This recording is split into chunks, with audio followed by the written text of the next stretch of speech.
Started. I'm gonna do announcements at the end because our speaker needs to scoot out of here a few minutes early, which, hey, that means we'll get out of here a few minutes early. So, but we usually do. I usually get you out of here early. All right, we'll do announcements at the end. Phones away, laptops down, all that kind of stuff. Our speaker today is Dr. Brian Barnes, who is a professor of business ethics. This is a required course as part of your degree. This is usually one of the great, people really reflect on that this is one of their favorite sessions. You know, this you'll usually land in the top 3 every year, so I hope you will participate. I hope you will listen and provide feedback and conversation. Please put your table tents up, and yeah, thank you. Thank you very much for having me. Hello to all of you. Good morning. Great. So my name is Brian Barnes, and I teach one of the sections of business ethics that you will have to take. There are only a couple of professors that teach this class, and it's taught out of the philosophy department. So we try to bring a different point of view than many of the classes that you have here at the College of Business. What I often tell students is that my job is to sort of talk about the negatives. I'm not sure if that's true, actually. It's just often more fun to talk about the negatives, just because very often they're unexpected and maybe, while terrible, also interesting. So here's the question that I have for you guys to get started, and what I'd like for you to do is just talk to somebody who's sitting next to you. What I prefer you didn't do is get on your phone or go to the I mean, if you go to the restroom if you need to, right? I mean, that's not my job. But, you know, just maybe talk to the people around you about this. Can you think of any product that you might go buy at the store that when you use it, it harms you? Just wait. Talk to other people about it. What are some examples? What are some examples of, hold on. So I don't actually know what somebody said, so I can't vouch for it yet, but I'm sure it was hilarious. What are some products that when you use them, they harm you? You can go buy them, nobody stops you from buying them, but actually when you use them, they're bad for you. See how many examples you could come up with some people around you.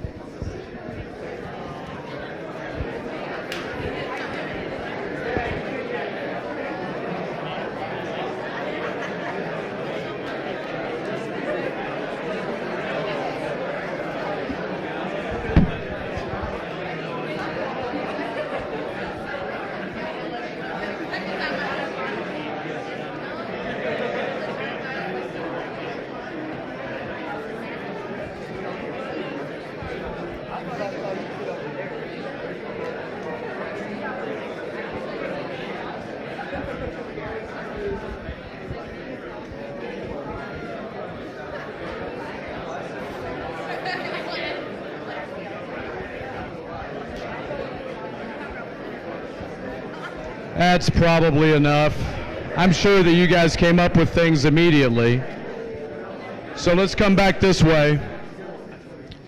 Can somebody give me one example? What was the first example? What was that? Heroin. Oh, yes. I guess I was thinking of things that you could very easily go buy in a store. Maybe if you know the right store, right? Do you have one? Milk. Milk is bad for me? Have you seen the commercials? It does a body good.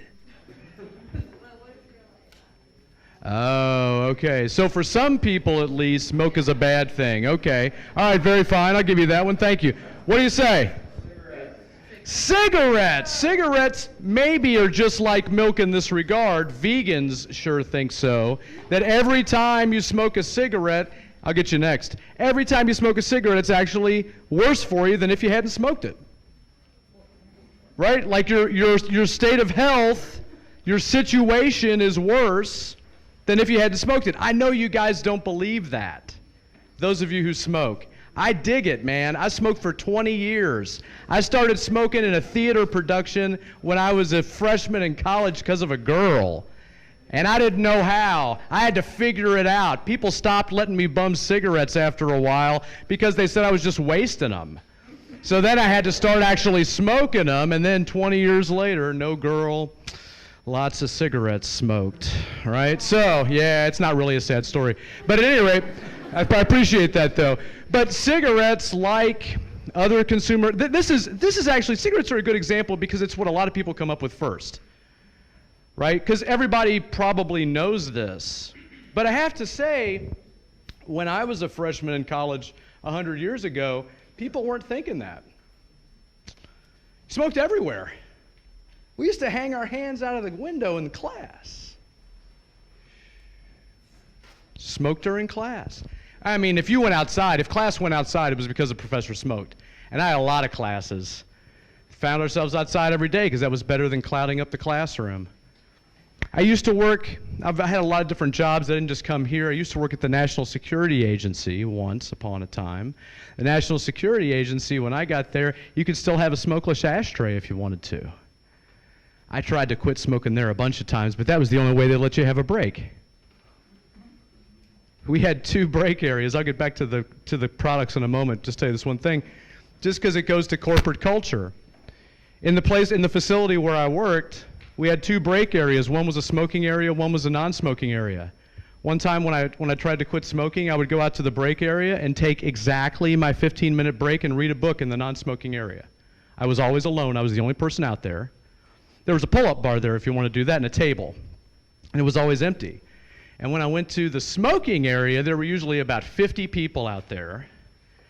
Everybody having a good time. And the real difference was, when you went to the smoking area, nobody had any problem with you being there. When you went to the non-smoking area, people would point at you through the window and tell you to get back to work. What are you doing out there? So the culture now doesn't support smoking in ways that it has in the past. And I mean, my grandfather can tell way better stories about the power of cigarettes in culture. But something to consider that, a lot of us for a very long time, maybe some of you now, spend a lot of time smoking cigarettes. And every time it's bad for you. And like I say, maybe if you're a vegan or maybe if you're lactose intolerant, every little shot of milk is bad for you too. I don't know. Maybe it's really bad for all of us, and that milk campaign's a bunch of propaganda, right? Advertising that actually has a purpose to disinform, right, and to slant the view intentionally, heavily biased. Maybe that's what's going on. What example did you have? Soft drinks. Soft drinks. Do you think so? Why do you think so? Okay, those are bad for you, those things? Okay, so I guess if you're going to do soft drinks, you'll go with cupcakes too? Yeah, cupcakes. Desserts, all the desserts, candy bars. Oh, man. We eat them anyways. Interesting. Yeah, for sure. Like I said, I smoked cigarettes for 20 years, so I understand that, right? We eat them anyway. We smoke it anyway. You might know the dangers, right? Here's the question I have for you now. Ask your well, wait a minute. Before we move on, is there another example out there somebody thought of that we didn't get yet? Yeah, what do you get? Lottery tickets. Interesting. Can I see a show of hands? How many people are willing to admit that in the last month they've bought a lottery ticket? No kidding. That's actually quite high. Very interesting. Why would you say that about lottery tickets?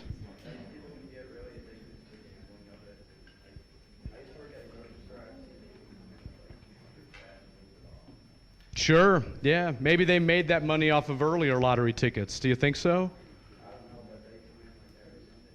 Sure. Well, yeah, I mean, some people would say it's a cheap entertainment. I mean, video games, when I was very young, video games had just come out, and the adults couldn't believe we were throwing our quarters away in that thing. Didn't even get the possibility of a cash payout.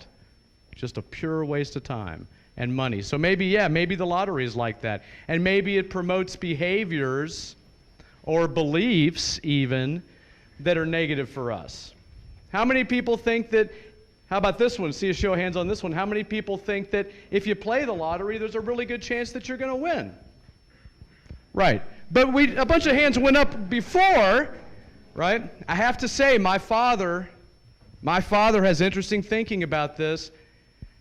He'll buy a lottery ticket if it gets high enough, right?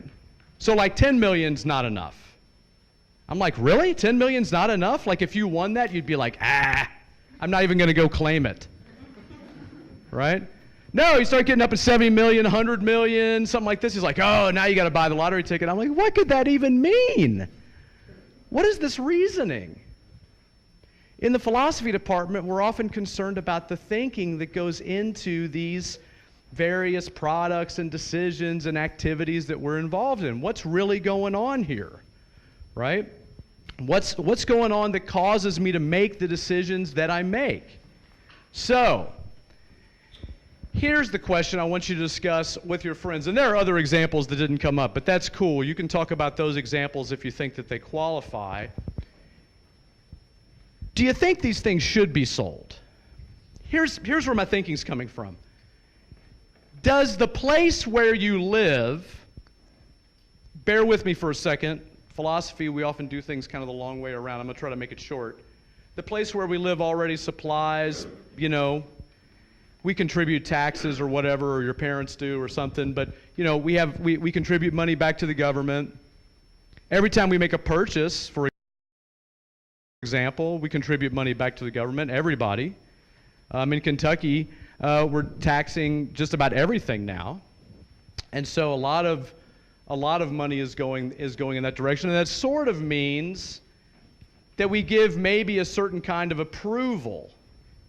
Maybe. If I put my money into things, that often means I give a certain kind of approval. So when I'm thinking about where the products should be made available and what kinds of products should be available and what my access should be to those products, I'm thinking that I already live in a society that provides for me safe roads, provides for me police, provides some fire protection, other services that are intended to keep me safe. But yet, there are some consumer products that I can buy that are actually bad for me. They maybe make me less safe or less healthy or less able to live a good life, whatever that is. Opinions vary, obviously, because these things are on the market and people can keep buying them. So I guess I'm thinking that society already tries to protect me in a certain way. It puts up the street signs so I don't just drive off and wreck into you like when we're trying to get out of here. We do things in an orderly fashion. Should the same society that protects me with street signs and police and fire departments, should they allow me to sell any products? Or should there be limitations?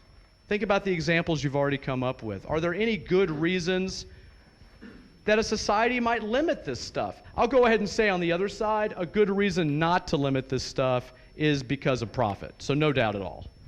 No doubt at all, right? So you don't even have to dwell on that. I'll give you that one. That's a good reason to sell stuff.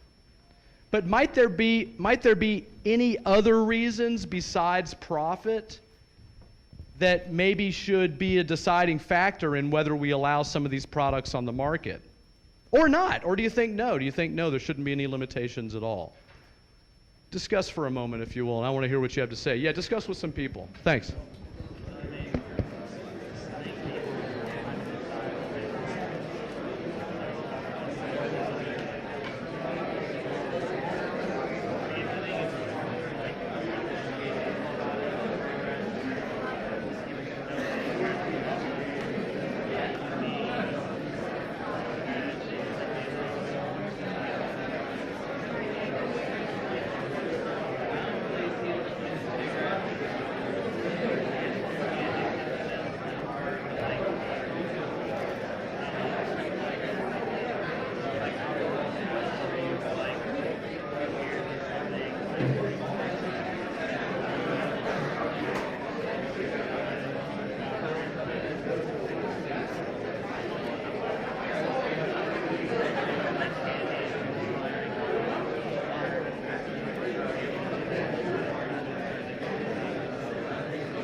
What does everybody think?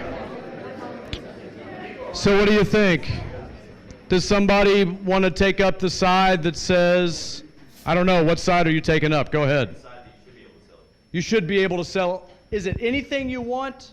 Yeah, sure. Okay, and so why do you think that's the sensible position? So I think that, if something's harmful to you and you want to sell it, that's fine because, social Darwinism essentially. Okay. If somebody's stupid enough to use it and kill themselves on it, well, that's population control. Is the marketplace the place to? Is the marketplace sort of the mechanism to do that? We should maybe if we want to be social Darwinists, maybe we should put defective products on the shelves right next to the products that work just like they're supposed to, and then more people will get hurt when they buy some of those products if they won't take the time to inspect them. Is that a good idea? What's that? I said that. Oh, what's the difference? Why we should only be sort of socially Darwinist if you put it that way? I suppose not. All right, I might come back.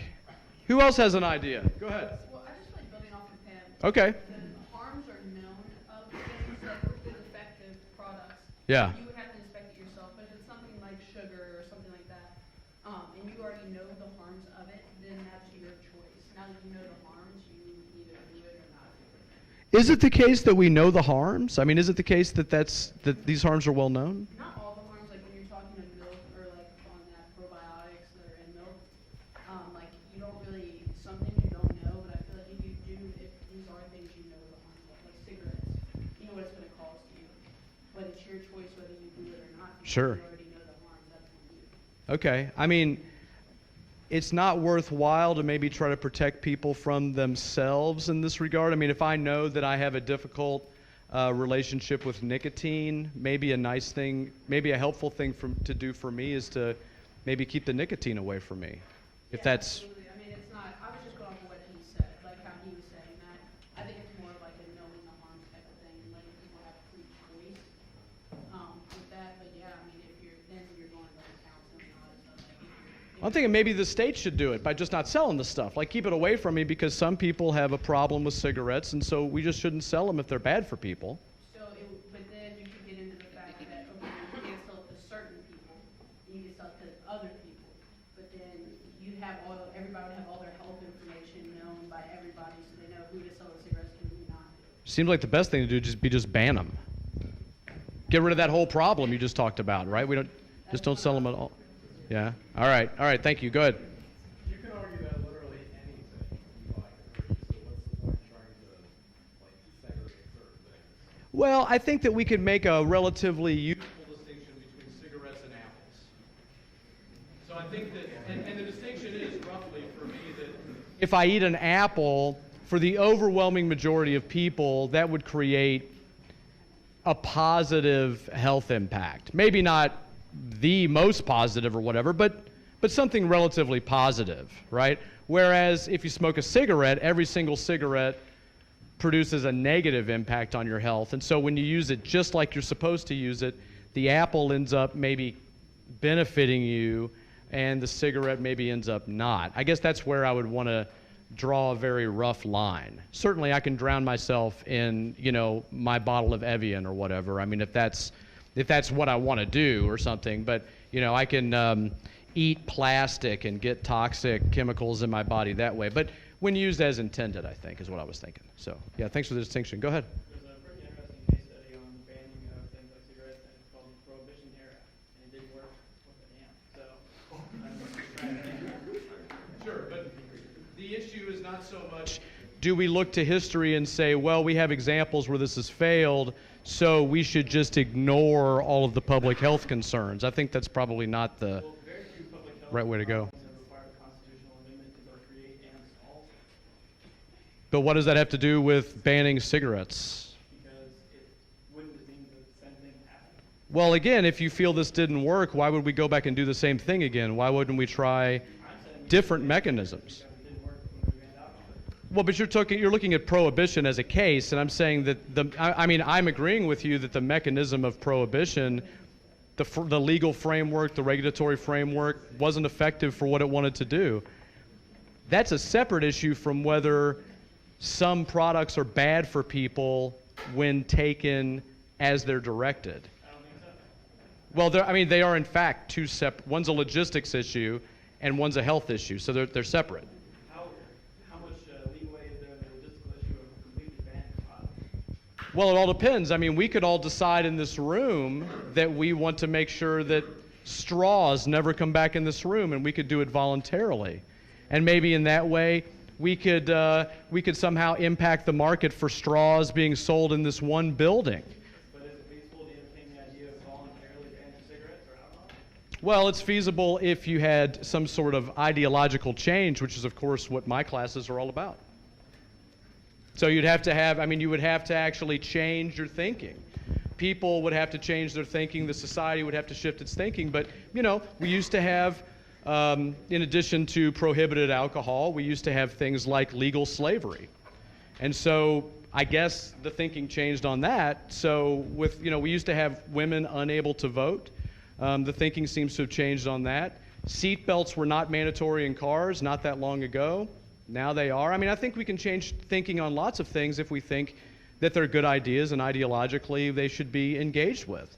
But two of those issues also the constitutional amendments end. I would say that we have done a lot of things like banning trans fats, which doesn't take any constitutional amendment, like taking the lead out of gasoline, which doesn't take a constitutional amendment. We've done lots of things within the market because we decided that those aren't things that we want in our society.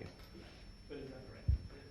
Well, that's really the question I posed to you. So coming back to that, I think we know what your answer is, right? But yeah, I'm going to let somebody else answer it. Thanks for kicking it back to me. Go ahead. I don't think the problem is necessarily with the sale of the product, but the marketing of the product. Okay, so you would be in favor. Let me see if I understand you. You would be in favor of something like letting people buy the cigarettes, but just putting them behind the counter and not advertising them, so people who know about them can go ask for them, but they're not within view. Is that kind of a modification of what you're talking about? Yeah, kind of. I just think things like cigarettes and alcohol are more prevalent in some socioeconomic areas than others. Oh, okay, sure. So we can get demographic data. That might be why, for example, in some parts of town we have more advertisements for certain products than others because of the prevalence of people buying them in those parts of town. Okay, so what would you do? You just wouldn't advertise them? Well, I think companies kind of take advantage of vulnerable markets. So they obviously, if they're being purchased heavily, they're going to continue to market it rather than cut back and try to limit the problem of people using it. Okay. So, and that's just because they're trying to make as much profit as possible on this situation. Okay. All right, thanks for sharing that. Appreciate that. Others? Go for it. Do you think that instead of banning items on a market, it would be better served to just make more labeling available? For example, I remember a time where they didn't have to list the calories for certain meals at fast food restaurants. Do you think a solution where you don't have to ban items, but you still have a more informed population would be a best of both worlds? And kind of saying, like, I know you asked, like, what's a way that's not like prohibition that we can solve the issue? Is that one way that you would think would be a... Well, if we believe in things like a fair marketplace or something, a lot of people believe that that's a function of information. So you got to have the information before you can make a rational decision.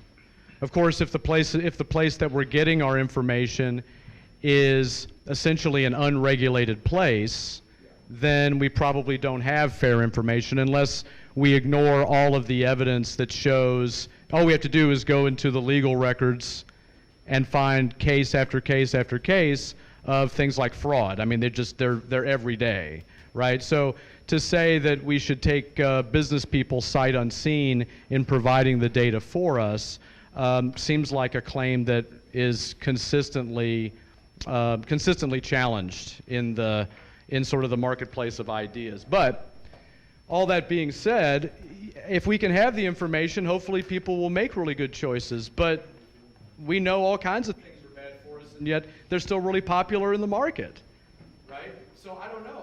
I heard a story today about about how crystal meth is really on the rise in northern China, right? I mean, I don't know. Surely people can recognize that these markets ought not to be grown if what we care about is something like public health.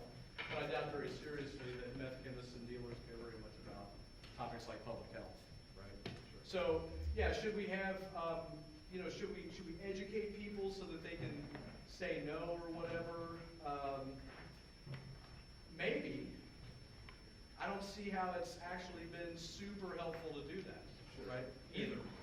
I mean, just like for like cigarette warning labels, like campaigns funded by the government, stuff like that. Like, I feel like that goes a long way. You're not kind of eliminating an item because it is a free market. People can buy what they want under some limitation, but like that gives you an option. Yeah, I guess so. I mean, I guess I'm concerned because there are some items that we already limit in the market. Like none of us can go to the store and buy landmines. Yeah. Right? Like those just aren't out there. But there are people manufacturing and selling landmines today, just not to us. Right? So there are some things that we've said, yeah, not at Walmart. Even if you get a special license, even if you lock it up, still not at Walmart. Right? So we could do it with other items if we decided, if someone decided that that was an important thing to do. But it would take a lot of consensus, right? In terms of the things like wrapping up the cigarette packs, when I smoked, I collected those. I thought they were great, right? And I loved it when the different countries would change their cigarette regulations so that they would have to put, would have to make essentially the entire pack a warning. One thing I'll offer to you guys as an option, I'm gonna mention 4 things before I get out of here today that are things that you could do if you wanted to get involved at U of L. And one thing is the Panama program. I recommend it. There's a really nice program that'll send you to Panama to do some study abroad. The classes down there are usually only a few weeks long, so you're not down there for a whole semester, but you get a full semester's worth of credit. So you ought to Google it or look it up on Louisville.edu, the Panama program. They've made the pricing so that it's not any more expensive for you to take a class down there than it is for you to take a class up here. So everybody ought to do it. That's the ultimate goal. And there are a lot of Panamanian students who come up here to go to school as a result of exposure to the program. I mentioned this because in Panama, the recently passed, maybe 5 years ago, cigarette regulations have full color photos on the pack that takes up one of the largest sides of the cigarette pack. It's a diseased lung. It's a dead fetus. It's some cancer, mess or whatever. Some very ugly photos of human health impacts based on smoking. And you see those things all over the street. They're just littering the streets. People obviously have smoked and then just brought the pack on the street. Littering is quite a problem in Panama City. And so, it doesn't seem to have cut anybody's consumption at all, right? The students comment on that, but I don't know how many of them have stopped smoking as a result of it. Sure. So, I don't know. If we think it's important, we ought to do what we can. I mean, that's sort of the issue. If we think we can affect change, to what extent do we feel like there's any moral responsibility if we don't? I mean, very many of us think that, we have a responsibility maybe to keep from doing certain things or whatever, but we might have responsibility to activate change, both for ourselves and others. It's worth thinking about whether we think that's the case. So let me just mention these other things very, very quickly if you wanted to get involved. If there's a really robust sustainability program here at U of L. I don't know how many of you have checked into that. I know at least one person over here has for sure. Good to see it. And so we have a program called the Echo Reps Lunch and Learn. There's a free lunch, a truly free lunch, every Friday or every one Friday a month. And you can look it up, ECOREPS. You can look up Echo Reps again at Louisville.edu. If you want to learn about sustainability, it's for anybody who wants to do it. We also have some people who are representatives of sustainability, and you can learn to do activism in that regard. We also have a composting program here at the university that takes food waste and turns it into soil, noon to 2 on Sundays. If anybody would like to come out, I'm sure that Professor can get you my information, or you can just look it up on louisville.edu. So, I mentioned these instances of activism because maybe when we see things that are worth changing, we could make an effort to change them. It's certainly worthwhile to consider reasons why things might not work when we try to change it, but there are also good reasons maybe to give it a shot if we think that things should change. So here's the thing I want to ask you, an adjacent question, and we're getting close to the end here, but I want to slightly switch topics on you.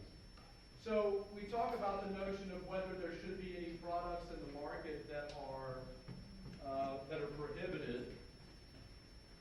I wonder if there should be any limitation on the amount of money people can make.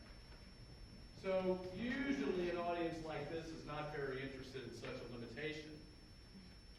I just want to give you one hypothetical and then let you talk about it, and then I'll get your feedback if you want. So I think it's undeniably the case, and I hope that you'll agree, that the lifestyle opportunities in the short term between a very wealthy person and a very poor person are very different. Right? Somebody mentioned vulnerable people here a little while ago. People at the bottom of society. We have a lot of people, like way more people near the bottom of the socioeconomic ladder in this society than we do near the top. And it seems like they have very different lifestyles. It seems like people at the top of the socioeconomic ladder can really indulge themselves in the things that they enjoy with very little difficulty, whereas people at the low end of the socioeconomic ladder often have difficulty enjoying the things that they want to the extent that they would want to enjoy them. A lot of people might believe that one of the things that the free market's supposed to do is provide us with a good life. And if we work hard in it, then we get enjoyment. But some people at the bottom of that socioeconomic ladder, they work hard, they just don't make any money.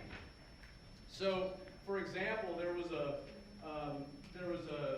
analysis done by Money Magazine at the beginning of this year. It talked about Amazon. And the analysis, which has been passed around to a lot of different news outlets, you can find the source material very easily, talks about how the median employee at Amazon, not the lowest paid employee, but the median employee in the Amazon Corporation makes roughly, anybody know? Median employee, what do they make? Anybody got a guess? Let's say for a year. What's it for a year? 30. What's that? 30. It's about 30, yeah, according to this research, about $30,000 a year for a median Amazon employee.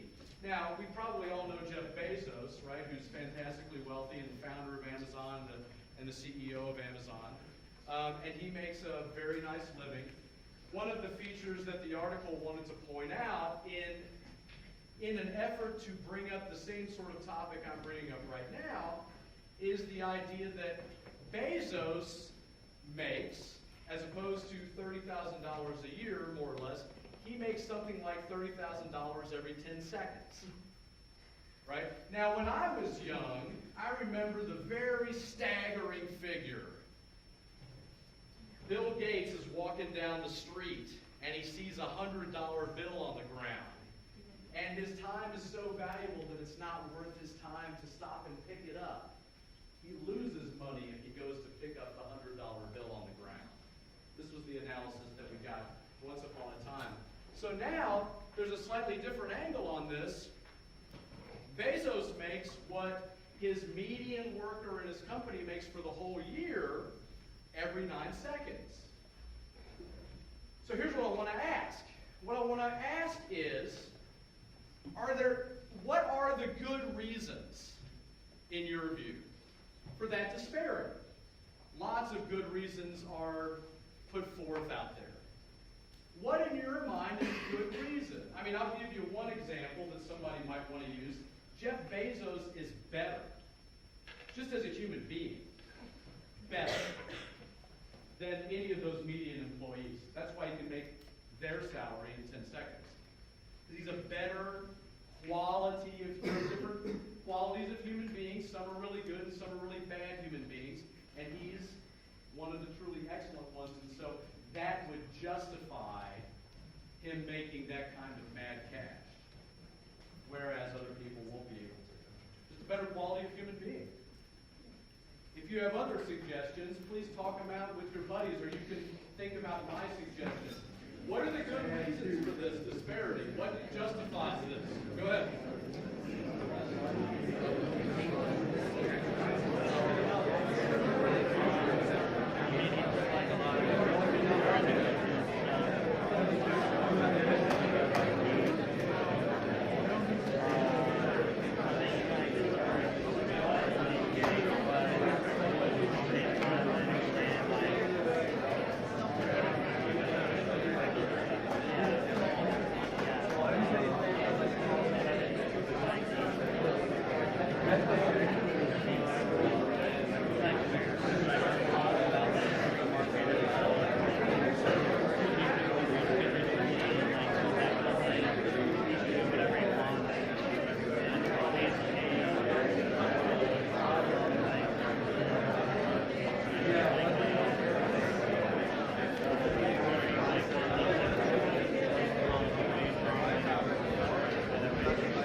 Okay, let's see what's going on here. Anybody got another reason? Hold on. What's your reason, sir?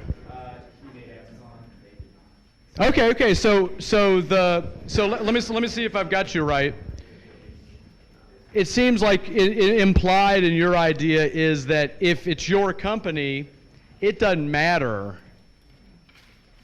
how much money you make or what the differential is between the money you make and your employees. Like that's really yours to do whatever you want with, including creating this kind of a differential between your median paid worker and yourself.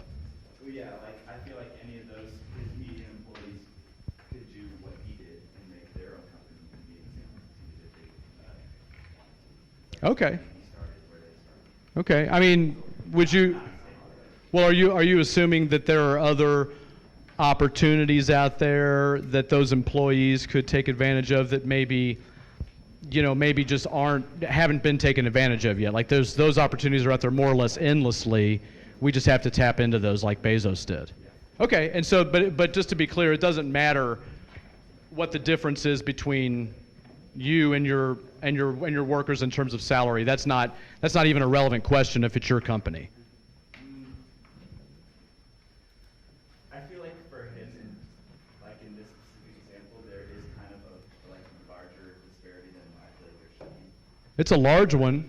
30,000 for median income, especially for such a large company, is kind of low. So, But it's his company, and they can go start their own company. Okay, very fine, sir. I was thinking about like the inverse of that situation. So if everybody in the market made the same amount of money, like a base salary of $50,000, Yeah. he would have no incentive to go start his own company and maybe like not take a salary for years to get it off the ground running and do all that hard work, because he could just go take any job and make the same amount of money as he would as the owner. So there's in that type of economy, there's no incentive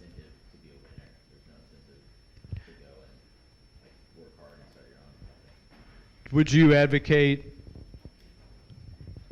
maybe if people aren't going to do that, if the market isn't going to be very hospitable for that, would you advocate that somehow that gap should shrink? You mean the possibility for creating your own company? Mm-hmm. Does that mean that those people should get paid more, maybe, if that opportunity is not very robust?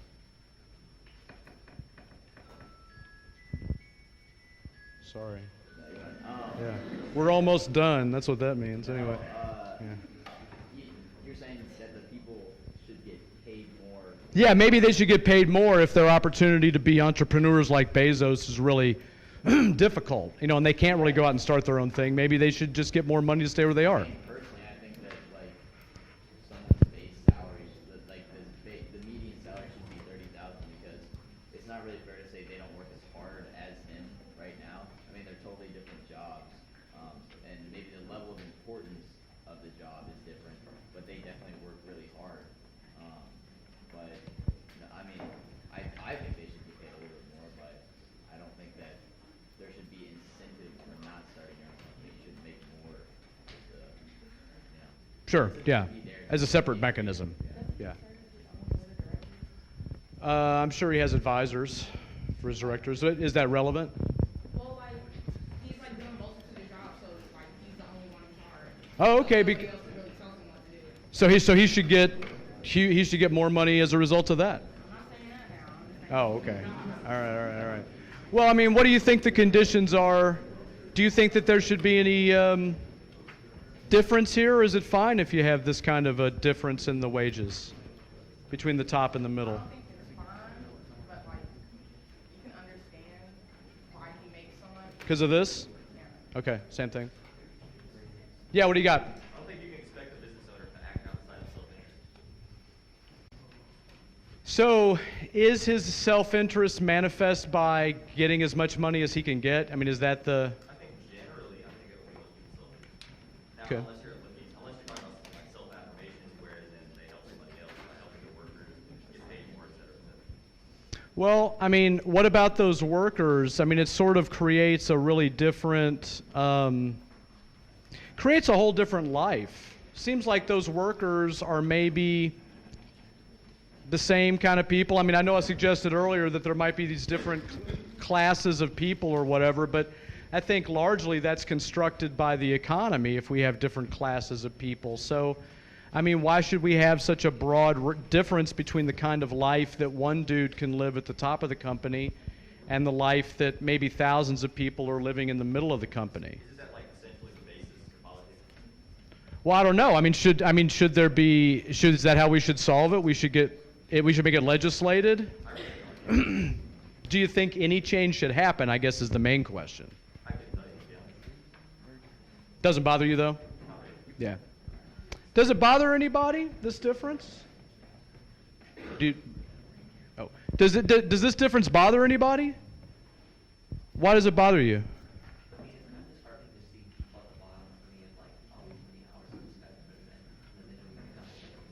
I mean, we're assuming the 30,000 for 10-second figure. We're assuming a 40-hour work week on that. So I mean, that does sort of raise an issue.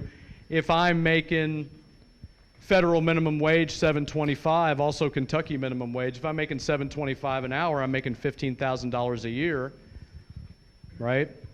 I mean, that's nowhere near what Jeff is making, but there might not be any good reasons for that. It's funny because markets are not natural. Like, markets don't grow on bushes. We don't go out there and suddenly we found the peacock market and we're going to try to get into that. If it's a peacock market, it's a market of human beings trading peacocks, right? It's not a market they created. Markets aren't natural. We decide how the money flows in our systems. They're decisions that people make, right? And the system has decided that this would be the system here, right? That this is the way the money would flow. Yes? Sure? You didn't? You did a thing. All right, very fine. Well, you don't have to play, but I wish you would have. Anybody else have a thought on this? I mean, is there any reason that Bezos should have such a better life than somebody else working their own 40 hours a week? Go ahead. Let's let him have a huge amount of reward and give all those people $100,000 a year. So working works is supply and demand. So if their workers are unhappy with that salary, then there's not being enough workers that will get to pay them money. So obviously, you can't put the price there to pay for it. But if the mechanisms that we have in the market produce this kind of very far out of balance system, might we need some new tools? I mean, I think it's such a extreme rarity of people in this position, and I don't think you can keep that to any account out of the general public. I mean, last semester's analysis of Fortune 500 CEOs has them making roughly 350 times their median workers' salaries. Across the Fortune 500, that means that it takes people. Say again? Maybe so, but is it the case that one person it should take one person 350 years to make what another person makes in a year?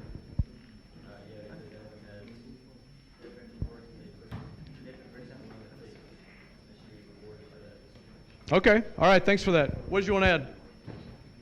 If you think about it, he might have started the company, but he's not the person that actually runs the day-to-day operations. It's all of us. So in actuality, we actually control most of the profits. We can, whole entire Amazon warehouse can decide whether or not they all want to work that day or not. So then nobody gets any shipping because they don't feel like they're getting paid enough. They go on strike. Sure. And people create unions and stuff like that. So it's a relationship. You have to make sure that your employees are paid well and that they like what they're doing, or if you're not going to pay them a lot, they're not doing a lot that they don't like. Okay. So you sort of have to make sure that your employees are in check and they're fine, so that way you can continue making some money. So Okay. So you think this is going to create some challenges here? employees have the power to whether or not they can, like, same with McDonald's. People don't have to work at McDonald's, but people do because they need the money. But some people, they don't because they realize I don't want to do that. So, and even if you do work there, you do have the power whether or not to actually give McDonald's a profit or not. Okay. I mean, I think it takes an awful lot of thought to make and organization to make that happen, which places like McDonald's and Amazon aren't really very down with. Go around to every warehouse on the whole entire thing. He has to hire people to do that. Sure. Okay. No, thank you for all that. Yeah, in the back. I just feel like it depends on the amount of work you put in to where you get and how much money you make. So let me just follow up with that really quick, and I'm going to have to shut it down here in just a minute. Is it the case that when you put in 40 hours of work and somebody else puts in 40 hours of work, in your mind, is there a possibility that those 2 hours of work could financially be worth 1,000 times difference? For someone else?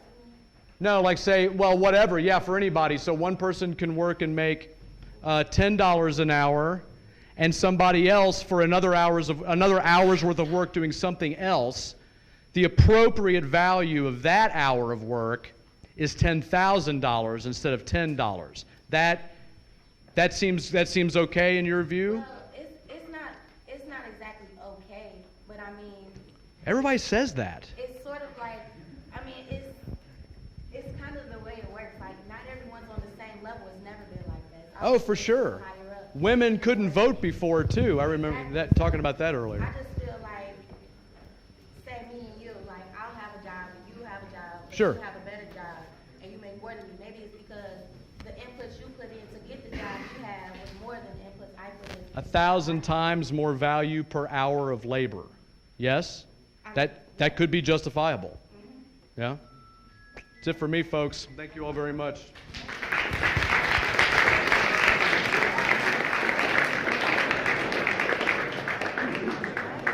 All right, thank you everyone. I appreciate your active participation in the course. I hope this kind of gives you some room for thought. Like I said at the beginning of the class, you are required to take business ethics as one of your degree requirements as a business student. So take it with him. If you enjoyed this conversation, you can continue this in a class. I've had many students who've walked out of this class and specifically took business ethics with him because they enjoyed the conversation that happened. Okay, if you are going to the picnic today, see me after class so I can give you your ticket for lunch. You have an assignment due next week, the Cardinal Navigator, so don't forget about that. I have had a crazy week above my normal chaos in life. I have had a sick partner, a sick child, a cross-country meet to help run, and a dog in the ER. So between, the dog will get you, right? No, but so I know a lot of you have sent me emails and I have not replied. My apologies. That is not how I normally function. I will get back to you by the end of the weekend, by Monday at the latest, if you have not heard back from me from an email this week. Please get flu shots. I know I sent the message out, but getting sick in college sucks. Just go ahead and get a flu shot. They're free. You pay nothing. If you go to Walgreens, you pay. You go to your doctor, you pay. You do it here, it's free. So go get a flu shot. Unless you're allergic, then don't. And even if you're not going to the picnic, the resource fair will be right out here in the walkway. If you're interested in stopping by, just go stick your head in real quick before you leave out for the rest of the day. If you are doing the picnic, it's essentially lined up behind this wall out here, like by the old tobacco barn replica by the Speed Museum. So thank you. Your question for the day is, when do you think it is okay to do harm to others in business? All right, thank you. Have a great weekend.